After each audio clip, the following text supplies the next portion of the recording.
Assalamualaikum warahmatullahi wabarakatuh.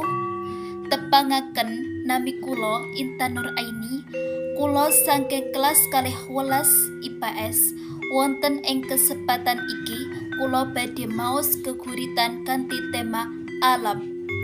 Alam sumilire angin sing nyenggol kegodhongan kuwi. Tansah gawe bunghaning ati. Banyu mili kang dadi seksi. Wininge pikiran iki sorote srengenge mancarake keindahan bumi lan isine. Ati ayem lan tentrem kagawe sangka keindahan alam ciptaaning Gusti sing dijaga lestarine tanpa ninggalake keindahane. Puji syukur tansah katur marang Gusti sing wis nyiptakake bumi iki.